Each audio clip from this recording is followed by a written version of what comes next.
सोचें रात का पिछला पहर है, आप अपने घर में सुकून से सो रहे हैं। अचानक दरवाजे पर एक जोरदार दस्तक होती है। आप घबराकर दरवाजा खोलते हैं तो सामने FIA साइबर क्राइम और पुलिस की टीम खड़ी है। वो सीधा अंदर आते हैं और आपको बताते हैं कि अगवा बराए तावान की जिस वारदात की वो तफ्तीश कर रहे हैं उसमें इस्तेमाल होने वाली सिम आपके नाम पर रजिस्टर्ड है और इस पर बाकायदा आपके अंगूठे का निशान मौजूद है। उस लम्हे आपका दिमाग क्रैश कर जाता है, क्योंकि PTA का सीधा सा रूल है कि भाईजान सिम आपके नाम पर है तो जिम्मेदार भी आप हैं। कोई नहीं सुनेगा कि आप बेगुनाह हैं। आपका शनाख्ती कार्ड आपकी जेब में है, आपने जिंदगी में कभी वो सिम खरीदी ही नहीं, तो वहां आपका अंगूठा कैसे लगा? क्या आप जानते हैं कि पाकिस्तान में इस वक्त अरबों रुपए का एक SIM card black mafia operate कर रहा है? सवाल ये है कि जब मुल्क में बायोमेट्रिक के बगैर एक सिम नहीं मिल सकती तो फ्रॉड, भत्ताखोरी और हरासमेंट के लिए इस्तेमाल होने वाली ये लाखों जाली सिम्स आखिर एक्टिव कैसे हो रही हैं? हम सबको अक्सर ऐसी कॉल्स आती हैं जिसमें कभी कोई फौजी बनकर पर्सनल डिटेल्स पूछता है। अस्सलाम वालेकुम सर। वालेकुम सलाम।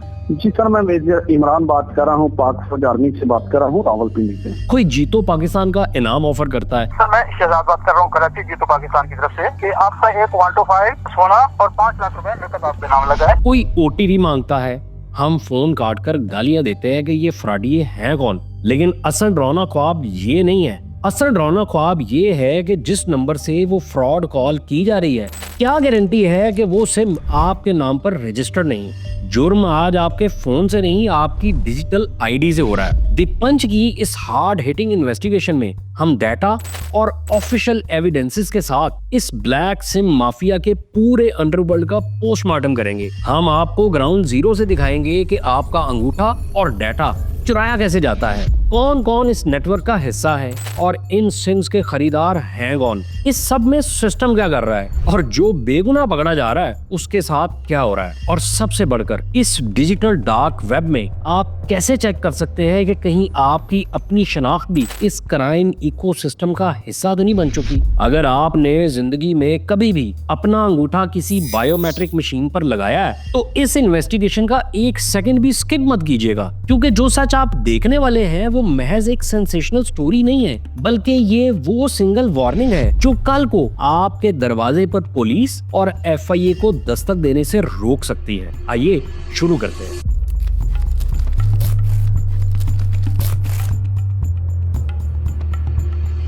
जब हम जाली सिम का लफ्ज सुनते हैं तो लगता है जैसे किसी ने खुद से कोई सिम तैयार कर ली है। जी नहीं दोस्तों, सिम बिल्कुल असली होती है, बाकायदा फ्रेंचाइज से निकलती है और इसी टेलीकॉम नेटवर्क पर चलती है। लेकिन इस सिम को निकालने के लिए जो ID यानी शनाख्त और अंगूठा इस्तेमाल होता है वो चोरी का होता है। किसी और के नाम पर चलने वाली ये गैर कानूनी सिम इस अरबों रुपए के अंडरवर्ल्ड में एक बाकायदा डिजिटल वेपन है। ये पूरे क्राइम इकोसिस्टम का वो रॉ मटेरियल है जिसके बगैर कोई जुर्म हो ही नहीं सकता। कच्चे के डाकू ने अगर करोड़ों का तावान मांगना हो, लोन ऐप्स के माफिया ने आपकी फैमिली की इज्जत उछालनी हो या किसी का बैंक अकाउंट खाली करना हो, तो ये कोई भी क्राइम उस वक्त तक इम्पॉसिबल है जब तक मुजरिम के पास ये ब्लैक सिम ना हो जिसका सुराग उस तक ना पहुंच सके। इस ब्लैक मार्केट का कानून बहुत सीधा और शफाफ है। शनाख्त आपकी इस्तेमाल होगी, असली सिम क्रिमिनल के हाथ में चलेगी और जब FIA ट्रेस करके छापा मारेगी तो हथकड़ी सीधा आपके हाथ में लगेगी। ये सिर्फ पैसों का फ्रॉड नहीं है, ये जिंदगी और मौत का खेल है। यकीन नहीं आता तो 24 नवंबर 2020 का सिंध हाई कोर्ट का ये फैसला देख लें। एक बेनामी सिम और फेक ID से एक खातून को इस कदर ब्लैकमेल किया गया कि उसने शदीद ज़हनी दबाव में आकर खुदकुशी की कोशिश की। इस केस ने कानूनी तारीख में साबित कर दिया कि किसी और के नाम पर निकली हुई सिम सिर्फ फ्रॉड नहीं करती, किसी इंसान की जान भी ले सकती है। लेकिन मौत बांटने वाला ये डिजिटल वेपन आखिर एक्टिव कहां से हो रहा है? अगर आप इसे गली मोहल्ले के दुकानदारों का आम फ्रॉड समझ रहे हैं तो स्क्रीन पर इस मैप को देखें। ये कोई लोकल क्राइम नहीं है, बल्कि अरबों रुपए का एक नेशनल और इंटरनेशनल सिंडिकेट है। सप्लाई चेन स्टार्ट होती है पंजाब से, पत्तों की, टोबा टेक्सिंग, गोजरा, फैसलाबाद और मुल्तान। ये शहर माफियाज की डार्क लैब्स है।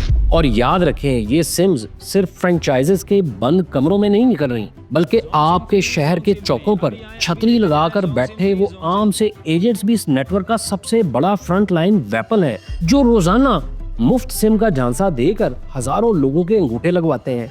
यहाँ से ये ब्लैक सिम्स सीधा सिंध सप्लाई होती हैं। बदीन और टंडू बागो जैसे पसमानदा इलाकों से लेकर घोटकी, कश्मीर और कच्चे के उन खतरनाक जंगलात तक जहां डाकू इन्हें तवान के लिए इस्तेमाल करते हैं। लेकिन कहानी पाकिस्तान तक महदूद नहीं। मार्च 2025 का मेगा क्रैकडाउन, जब FIA ने रावलपिंडी, पेशावर, सक्खर और एबटाबाद में छापे मारे तो 8000 से ज्यादा इंटरनेशनल सिम्स रिकवर हुई, जो चाइल्ड पोर्नोग्राफी और फाइनेंशियल फ्रॉड के लिए इस्तेमाल हो रही थी। लेकिन $1 अरब का सवाल ये है कि ये माफिया लाखों लोगों का ओरिजिनल डाटा लाता कहां से है? इनका सबसे पहला शिकार कौन बनता है? इनका सबसे पहला और सबसे आसान शिकार वो है जो अपने हक के लिए लड़ नहीं सकता, यानी पाकिस्तान का सबसे गरीब और पसमानदा तबका। बेनजीर इनकम सपोर्ट की मुस्तहिक खवातीन। अक्टूबर 2025 FIA क्राइम सर्कल हैदराबाद ने सिंध के जिला बदीन के इलाके टंडू बागो में एक ऐसा छापा मारा जिसने इस पूरे सिस्टम का शर्मनाक तरीन चेहरा बेनकाब कर दिया।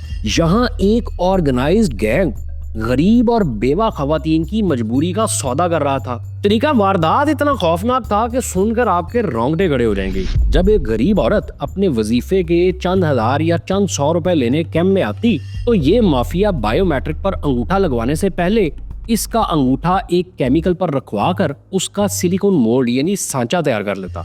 औरत को कहा जाता कि मशीन खराब है और उसके वजीफे से 1500 रुपए काट लिए जाते।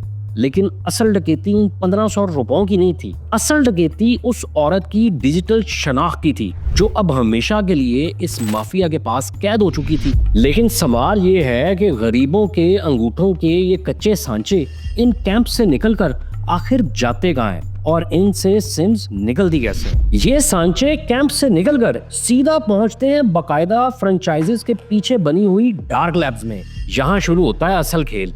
तरीका वारदात ये है कि कैंप से लाए गए इस कच्चे सांचे को डेंटल वैक्स या प्लास्टर ऑफ पेरिस पर रखा जाता है। फिर इसमें लिक्विड सिलिकॉन भरकर हूबहू असली अंगूठे जैसी रबड़ की कॉपी तैयार कर ली जाती है, जिससे अरबों रुपए की बायोमेट्रिक मशीन भी असली इंसान ही समझती है। और ये डार्क लैब्स किस खौफनाक स्केल पर काम कर रही हैं, इसका अंदाजा इस बात से लगाएं। 19 मार्च 2026 PTA और NCCIA ने पत्तोगी में एक मारूफ टेलीकॉम कंपनी की फ्रेंचाइज पर छापा मारा और फ्रेंचाइज के मालिक को मौके से गिरफ्तार किया। जब हमने इस रेड की रिकवरी रिपोर्ट चेक की तो फिगर्स होलनाक थे। वहां से 10-20 नहीं बल्कि 2,24,000 से ज्यादा डिजिटल फिंगरप्रिंट्स का स्टॉक रिकवर हुआ। इसके अलावा दर्जनों बायोमेट्रिक वेरीफाई करने वाली डिवाइसेस और स्कैनर्स भी कब्जे में लिए गए। जरा इस फिगर को डाइजेस्ट करें दोस्तों। 2,24,000 से जायद पाकिस्तानियों की डिजिटल शनाख्त सिर्फ एक फ्रेंचाइज पर पड़ी थी। और ये कोई अकलौता वाकया नहीं है। जब हमने पंजाब भर के क्रैकडाउन का डाटा निकाला तो टोबा टैक्सी और गोजरा के मेगा नेटवर्क पर मारे गए छापे में 20,000 गैर कानूनी सिम्स, 1600 तैयारशुदा सिलिकॉन अंगूठे और 30 बायोमेट्रिक डिवाइसेस रिकवर हुई। इसी तरह गुजरांवाला में एक टेलीनॉर फ्रेंचाइज का मालिक लुकमान चोरीशुदा डाटे से हर महीने 5,000 जाली सिम्स एक्टिव करके क्रिमिनल्स को सिर्फ 400 रुपए फी सिम बेच रहा था। अब आप सोच रहे होंगे कि PTA के अरबों रुपए के मॉनिटरिंग सिस्टम को ये लैब्स नजर क्यों नहीं आती? यहाँ मेरे सोर्सेज ने एक ऐसा टेक्निकल बाईपास कंफर्म किया जो हैरान कुन है। ये माफिया जदीद सॉफ्टवेयर्स और GPS स्पूफिंग का इस्तेमाल करता है, यानी PTA का रेडार समझ रहा होता है कि मशीन लाहौर की फ्रेंचाइज के अंदर मौजूद है, जबकि हकीकत में वो मशीन कच्चे में किसी डाकू के पास या किसी बेसमेंट में सिम्स एक्टिव कर रही होती है। ब्लैक मार्केट में एक जाली सिम 3 से 10,000 रुपए तक बिकती है। ये अरबों रुपए की माइक्रो इकोनॉमी जरूर है, लेकिन यहाँ फिर एक बहुत बड़ा सवाल पैदा होता है कि एक आम सा फ्रेंचाइज का मालिक इतना बड़ा रिस्क और इतनी हाईटेक GPS स्पूफिंग आखिर करता क्यों है? दोस्तों, वो ये रिस्क खुद नहीं लेता, उससे ये रिस्क लिया जाता है। हमें कुछ टेलीकॉम इंडस्ट्री के अंदर के लोगों ने कंफर्म किया है कि इस माफिया को असल ऑक्सीजन खुद टेलीकॉम कंपनीज के दिए गए अनरियलिस्टिक सिम एक्टिवेशन टारगेट से मिलती है। अपना सेल्स का ग्राफ ऊपर रखने के लिए ये कंपनीज आंखें बंद कर लेती हैं कि ये सिम्स निकाल कौन रहा है। सबूत, मार्च 2024 में टेलीकॉम ऑपरेटर्स ने इस्लामाबाद हाई कोर्ट में खुली अदालत ने एतराफ किया कि उनके पास ऐसे सिस्टम तक रसाई मौजूद है जो कानूनी तकाज़ों को बाईपास कर सकते हैं। और इस पूरे क्राइम इकोसिस्टम का सबसे बड़ा अलमिया क्या है? एहतसाब का दोहरा मेयार। जब कोई डार्क लैब या फ्रेंचाइज पकड़ी जाती है तो कानून की सारी ताकत इस छोटे एजेंट तक महदूद रहती है। क्या आपने आज तक कभी सुना है कि किसी अरबों रुपए कमाने वाली टेलीकॉम कंपनी के सीईओ या टॉप मैनेजमेंट को हथकड़ियां लगी हों? लेकिन इस हमाम में सिर्फ टेलीकॉम कंपनीज रंगी नहीं है। हमारे डाटा का सबसे बड़ा अमीन नादरा, उसके अंदर क्या हो रहा है? मार्च 2024 की इस जेए की रिपोर्ट को देखें। एफआईए और हसास इदारों की इन्वेस्टिगेशन ने साबित कर दिया था कि नादरा के अपने अफसरान की मिली भगत से 27 लाख यानी 2.7 मिलियन पाकिस्तानियों का पर्सनल डाटा चोरी हुआ है। ये डाटा मुल्तान, कराची और पेशावर के नादरा दफातर से निकला, दुबई पहुंचा और फिर डार्क वेब के जरिए अर्जेंटाइन और रोमानिया में बेचा गया। जब अरबों रुपए का रियासती डाटा यूं कौड़ियों के भाव बिकेगा तो फिर वही सिम पैदा होगी जो सीधा खतरनाक तरीन क्रिमिनल्स के हाथ में जाती है। लेकिन ये क्रिमिनल्स हैं कौन? चोरी शुदा सिम्स आखिर जाती कहाँ हैं? आइए आपको इस ब्लैक मार्केट के असल खरीदारों यानी द एंड यूजर से मिलवाते हैं। ये सफाक क्रिमिनल्स कोई और नहीं बल्कि वो लोग हैं जो इस वक्त आपके मोबाइल फोन के अंदर घुसकर बैठे हैं और इनका पहला टारगेट आपका बैंक अकाउंट नहीं, आपकी इज्जत, आपका खौफ और आपकी जान है। जरा इन कॉल्स को याद करें। ऐसा ही बात कह रहा हूँ सदर थाने से। इन्हें बताया तो सर आपको मसला बता दूं ये कैसे गिरफ्तार हुआ है। तो जैज का कॉल नंबर दे देते हैं, चाय पानी करा देते तो इसको इधर गाड़ी से उतार देता हूँ। या पुलिस ने आपके भाई को पकड़ लिया है, जल्दी से इस नंबर पर 20,000 जैज कैश कराओ वरना एफआईआर कट जाएगी। कभी बेनजीर इनकम सपोर्ट के नाम पर कुरान अंदाजी का मैसेज तो कभी जीतो पाकिस्तान में गाड़ी निकलने का झांसा देकर टैक्स के पैसे मांगना। कि आपका एक 125 सोना और 5 लाख रुपए नकद आपके नाम लगा है। इसी पैसे का अकाउंट बना हुआ है तो वो मुझे फीस दे दें, वो आसानी से हो जाए। हम फोन काट कर गालियां देते हैं कि ये फ्रॉडी कौन है, लेकिन दोस्तों ये महज कोई इत्तेफाक नहीं है। ये रोजाना लाखों लोगों को हरासा करने वाली एक बाकायदा इंडस्ट्री है जो इन्हीं ब्लैक सिम्स पर चल रही है। और जब ये ब्लैक सिम्स लोन एप्स के ब्लैकमेलिंग माफिया के हाथ में आती है तो क्या होता है? रावलपिंडी के मोहम्मद मसूद की खुदकुशी याद करें।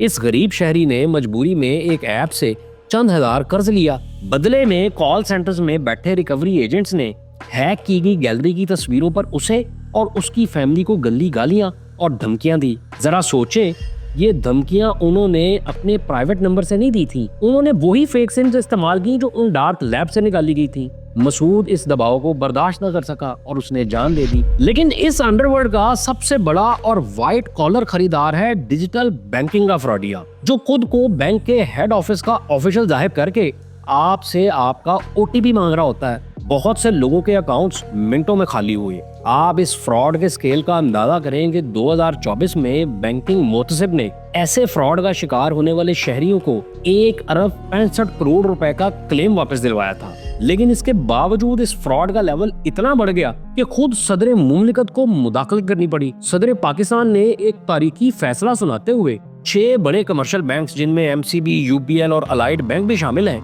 इनकी अपील्स रिजेक्ट की और हुक्म दिया कि वो ओटीपी फ्रॉड का शिकार होने वाले 31 शहरियों को 2 करोड़ 41 लाख रुपए अपनी जेब से अदा करें। इस ब्लैक मार्केट का तीसरा और सबसे खूंखार खरीदार है कच्चे का डाकू, और इनका सबसे बड़ा हथियार कोई रॉकेट लॉन्चर नहीं बल्कि वो मोबाइल सिम है जो आपके या किसी गरीब के अंगूठे से निकाली गई थी। 15 फरवरी 2024 बहावलपुर के रेस्क्यू 1112 के शिफ्ट इंचार्ज सलीम आबिद हाशमी को कच्चे ने डाकुओं ने एक औरत की आवाज में हनी ट्रैप करके अगवा कर लिया। चंद दिन बाद डाकुओं ने इस मूवी की वीडियो रिलीज की और अहले खाना से 1 करोड़ रुपए तावान का मुतालबा किया। यहाँ से शुरू होती है वो इन्वेस्टिगेशन जिसने पुलिस के भी होश उड़ा दिए। बहावलपुर पुलिस ने जब इस मोबाइल नंबर का कॉल डिटेल रिकॉर्ड यानी सीडीआर निकाला जिससे तावान की कॉल आ रही थी, तो पता चला कि कच्चे के ये अनपढ़ डाकू टेक्नोलॉजी में पुलिस से 10 कदम आगे हैं। ट्रेसिंग और गिरफ्तारी से बचने के लिए इन डाकुओं ने एक ही मोबाइल डिवाइस यानी एक ही IMEI के अंदर 9 मुख्तलिफ जाली सिम्स का इस्तेमाल किया। वो एक सिम से सामान मांगते, उसे तोड़ते और उसी डिवाइस में दूसरी जाली सिम डाल लेते। और ये सब सिम्स पंजाब और सिंध के शहरी इलाकों से उसी फ्रेंचाइज माफिया ने सप्लाई की थी। लेकिन सबसे खतरनाक खेल इसके बाद शुरू होता है, जब पाकिस्तान की पुलिस और साइबर क्राइम का रडार कच्चे के इन इलाकों पर फोकस करता है और इन इलाकों की सिम्स की जियो फेंसिंग शुरू होती है, तो ये डाकू अचानक पाकिस्तानी नेटवर्क से बंद कर देते हैं। हमारे सोर्सेज के मुताबिक कच्चे का ये माफिया ट्रेसिंग से बचने के लिए अफगान सिम्स इस्तेमाल कर रहा है। लेकिन एक मिनट, ये अफगान सिम्स पाकिस्तानी हदूद में चलती कैसे हैं? सादा सा जवाब है इंटरनेशनल रोमिंग एग्रीमेंट्स। ये सिम्स पाकिस्तानी मोबाइल टावर्स का सिग्नल तो इस्तेमाल करती हैं, लेकिन इनका ट्रैफिक डाटा अफगान नेटवर्क्स पर राउट हो जाता है, जिससे PTA और FIA का सारा लोकल मॉनिटरिंग सिस्टम मुकम्मल तौर पर ब्लाइंड हो जाता है। जब आप फ्रॉड का शिकार होकर इस नंबर को साइबर क्राइम में रिपोर्ट करते हैं, तो उसके बाद कंट्रोल रूम में क्या होता है? जैसे ही एक कंप्लेंट दर्ज होती है, FIA के रेडार पर एक डिजिटल हंट शुरू हो जाता है। मुजरिम को पकड़ने के लिए अरबों रुपए की टेक्नोलॉजी चारों तरफ से घेरा डालती है। नादरा के सर्वर से स्क्रीन पर फौरन उस सिम से जुड़ा शनाख्ती कार्ड फ्लैश करता है। सेकंड्स में उसका CDR यानी कॉल डिटेल्स का पूरा कच्चा चट्टा खुल जाता है। मुजरिम ने पिछले 30 दिन में किस किस से बात की, पूरा नेटवर्क एक मकड़ी के जाले की तरह स्क्रीन पर उभरता है। फिर बारी आती है हार्डवेयर की। IMEI ट्रैकिंग के जरिए इस फोन को लॉक किया जाता है, जिसके अंदर वो फेक सिम मौजूद है। और फिर आखिरी बार टावर ट्रायंगुलेशन। 3 मोबाइल टावर्स के सिग्नल एक ही लोकेशन पर क्रॉस करते हैं और मैप पर एक रेड बुलेट ब्लिंक करने लगता है। Target lock. देखने में ये हॉलीवुड की मूवीज जैसा एक परफेक्ट और फूल प्रूफ सिस्टम लगता है, लेकिन यहीं पर हमारी इन्वेस्टिगेशन में एक ऐसा भयानक सच सामने आया जिसने इस पूरी ट्रैकिंग की धज्जियां उड़ाकर रख दी है। नवंबर 2021 नेशनल असेंबली की इंफॉर्मेशन टेक्नोलॉजी कमेटी का सेशन याद करें। यहाँ FIA साइबर क्राइम के उस वक्त के एडिशनल डायरेक्टर तारिक परवेज ने ऑन कैमरा एक तहलका खेज एतराफ किया था। उन्होंने माना कि सिम्स की वेरिफिकेशन के दौरान नादरा का अपना बायोमेट्रिक सिस्टम कॉम्प्रोमाइज होता है और डाटा चोरी करके ये जाली सिम्स निकाली जा रही हैं। इदारों ने इस बयान को दबाने की बहुत कोशिश की, लेकिन तीर कमान से निकल चुका था। जरा इस बात की संगीनी को समझे, रियासती मशीनरी बिल्कुल ठीक काम कर रही है। ट्रैकिंग सिस्टम एग्जैक्ट लोकेशन तक पहुंच रहा है, मगर जिस शनाख्ती कार्ड और अंगूठे को वो ट्रेस कर रहे हैं वो उस मुजरिम का है ही नहीं, वो डाटा तो चोरी का है। तो फिर सवाल ये है कि जब अरबों रुपए की टेक्नोलॉजी इस चोरी शुदा डाटा का पीछा करते हुए छापा मारती है, तो सामने कौन निकलता है? सामने कोई हाईटेक मास्टरमाइंड या कच्चे का डाकू नहीं निकलता। कानून की अंधी तलवार उन बेगुनाह शहरियों की गर्दन पर गिरती है जिन्हें मालूम भी नहीं होता कि उनका अंगूठा कब और किस फ्रेंचाइज पर बिक गया। लेकिन असल कहानी गिरफ्तारी से शुरू नहीं होती। असल डरावना ख्वाब वो प्रोसेस है जो गिरफ्तारी के बाद शुरू होता है। FIA साइबर क्राइम का पहला एक्शन ये होता है कि वो घर में मौजूद उस बेगुनाह शहरी और बाज औकात उसकी फैमिली के तमाम मोबाइल फोन्स, लैपटॉप्स और डिवाइसेस जब्त कर लेती है। इन डिवाइसेस को फोरेंसिक एनालिसिस के लिए लैब भेजा जाता है। पाकिस्तान की फोरेंसिक लैब्स पर पहले ही हजारों केसेस का बोझ है। महीनों तक वो बेगुनाह शहरी न सिर्फ जेल में सड़ता है, बल्कि उसका पूरा खानदान डिजिटल दुनिया से कट जाता है। दूसरा ये कि हमारे निज़ाम इंसाफ का बुनियादी असूल है कि जब तक जुर्म साबित ना हो, इंसान बेगुनाह है। लेकिन पीका के तहत साइबर क्राइम केसेस में जब सिम आपके नाम पर निकल आती है तो कानून उलट जाता है। अब FIA को साबित नहीं करना कि आप मुजरिम हैं, बल्कि आपको सबूत लाने हैं कि आप बेगुनाह हैं। PTA ने CDC वार्निंग दे रखी है कि भाई अगर सिम आपके नाम पर है तो उससे होने वाले फ्रॉड, चोरी या जुर्म के अकलौते जिम्मेदार भी आप खुद हैं। और एक आम रेहड़ीबान, मजदूर या तालिब इल्म के पास ये साबित करने के क्या वसाइल हैं कि उसके नाम पर कच्चे में चलने वाली सिम उसने नहीं खरीदी। फिर फर्ज करें आपका ताल्लुक मुल्तान से है और आपके नाम पर निकली हुई सिम से कराची की किसी खातून को हरास किया गया या ब्लैकमेल किया गया, FIR कराची में कटेगी। अब उस बेगुनाह शहरी को हर पेशी पर महीनों और बाज औकात सालों तक मुल्तान से कराची के चक्कर काटने पड़ेंगे। साइबर क्राइम के माहिर वकीलों की फीसें लाखों में होती हैं। एक गरीब आदमी अपना घर, जेवर और जमीन बेचकर खुद को बेगुनाह साबित करने की जंग लड़ता है, और इस सबसे बड़ा अजाब वो दाग है जो उसकी इज्जत पर लगता है। जब मोहल्ले में FIA की गाड़ी आती है तो पड़ोसियों को ये नहीं पता होता कि सिम का फ्रॉड हुआ है। उन्हें बस ये पता चलता है कि इस घर का लड़का दहशतगर्दों की माली मुआवनत या औरतों को ब्लैकमेल करने के इल्जाम में पकड़ा गया है। वही बेगुनाह शहरी कल को अदालत से बाइज्जत बरी हो भी जाए, मुआशरा उसे कभी बरी नहीं करता। उसकी नौकरी चली जाती है, रिश्तेदार कट जाते हैं और खानदान जीते जी मर जाता है। FIA के साबिक डायरेक्टर्स खुद ऑन रिकॉर्ड ये एतराफ कर चुके हैं कि VIPs को मिलने वाली धमकियों के केसेस में ट्रेस होने वाले 90% लोग वो इंतहाई गरीब और पसमानदा अफराद निकले जिनके पास सिरे से टच मोबाइल फोन ही मौजूद नहीं था। जिंदा इंसानों की जिंदगियां तो ये माफिया तबाह कर ही रहा है, लेकिन क्या आप जानते हैं कि इस ब्लैक मार्केट का धंधा कब्रिस्तानों तक भी पहुंच चुका है। सरकारी एदादो शुमार के मुताबिक PTA ने नेशनल साइबर क्राइम एजेंसी के साथ मिलकर जब डेटाबेस को स्कैन किया तो 32 लाख ऐसी सिम्स पकड़ी गईं जो उन मुर्दा अफराद के नाम पर चल रही थी जो सालों पहले वफात पा चुके थे। फ्रेंचाइज माफिया इन मुर्दा अफराद के पुराने डेटा और सिलिकॉन अंगूठों का इस्तेमाल करके ये सिम्स मुजरिमों को बेच रहा था। क्यों? क्योंकि कानून की हथकड़ी जिंदा इंसान को लगती है, मुर्दे को नहीं। मुर्दे अदालतों में पेश होकर गवाही नहीं देते। अब अगर PTA ने इन 49 लाख यानी 4.9 मिलियन ID कार्ड्स पर निकली हुई तमाम सिम्स को फेज वाइज ब्लॉक करना शुरू कर दिया है, जिनकी मियाद यानी एक्सपायरी बरसों पहले खत्म हो चुकी थी, लेकिन वो माफिया के जेरे इस्तेमाल थी। पुरानी और मुर्दा सिम्स को ब्लॉक करना तो एक जबरदस्त कदम है, लेकिन दोस्तों ये तो सिर्फ बीमारी की अलामात का इलाज है। असल कैंसर तो वो मशीन है, वो बायोमेट्रिक डिवाइस है जिस पर एक करप्ट एजेंट सिलिकॉन का अंगूठा रख कर नई सिम निकालता है। इसका हल ये निकाला गया है कि PTA, नादरा और FIA ने मिलकर इस सिलिकॉन माफिया की सबसे बड़ी ताकत यानी पुराने बायोमेट्रिक सिस्टम को ही रद्दी की टोकरी में फेंक दिया और दिसंबर 2022 से एक ऐसा लोकल स्मार्ट एल्गोरिथम इंट्रोड्यूस करवाया जिसने इस अरबों रुपए के अंडरवर्ल्ड की काफी हद तक कमर तोड़ दी। ये सिस्टम है MBVS यानी multi finger biometric verification system. पुराने सिस्टम में मसला ये था कि मशीन पर बैठा एजेंट खुद फैसला करता था कि कौन सी उंगली स्कैन करनी है। वो सिलिकॉन का जाली अंगूठा रखता और सिम निकल आती, लेकिन नए सिस्टम ने ये इख्तियार इंसान से छीनकर मशीन को दे दिया है। अब जब कोई सिम लेने जाता है तो डिवाइस अचानक रैंडमली स्टाइल में किसी भी 2 उंगलियों के निशान मांग लेती है। यानी अगर माफिया के पास किसी औरत का सिर्फ एक अंगूठा मौजूद है तो वो सिम निकाल ही नहीं सकता। फिर PTA ने डिवाइसेस के अंदर लाइव फिंगर डिटेक्शन डाल दिया है, यानी मुर्दा खाल या सिलिकॉन अब मशीन पर काम नहीं करेगा। डिवाइसेस की 100 मीटर की जियो फेंसिंग कर दी गई है ताकि कोई फ्रेंचाइज से मशीन चोरी करके रात के अंधेरे में सिम्स ना निकाल सके। और सबसे बढ़कर DIRBS के जरिए ये कानून बना दिया गया कि जो शख्स फ्रॉड में पकड़ा गया उसका शनाख्ती कार्ड ताहयात ब्लैक लिस्ट कर दिया जाएगा और वो जिंदगी भर अपने नाम पर कोई सिम नहीं निकाल सकेगा। स्टेट अपना नया सिस्टम ले आई है, लेकिन ये माफिया आज रात भी कोई नया लूप होल ढूंढ रहा होगा। लेकिन जब तक ये सिस्टम 100% महफूज नहीं होता, आपका सर्वाइवल प्लान क्या है? इस डिजिटल डार्क वेब में खुद को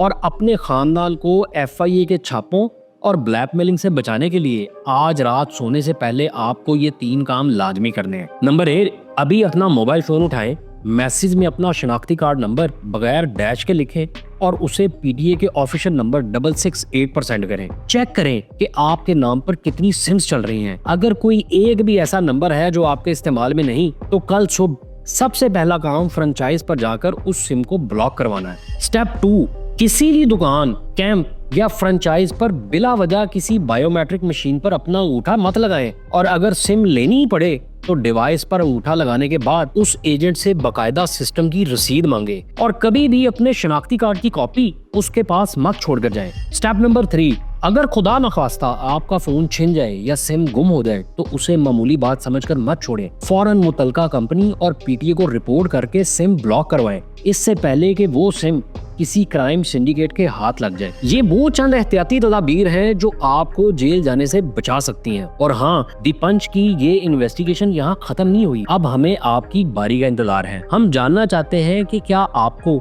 क्या आपके खानदान में कभी किसी को थाने, जैज कैश, लोन ऐप्स या बैंक अकाउंट ब्लॉक होने की कोई फेक कॉल आई है, या आपके इल्म में आए बगैर आपके नाम पर कोई सिम निकली है? इस वीडियो को हर उस शख्स तक शेयर करें जिसकी प्राइवेसी और डाटा की आपको फिक्र है।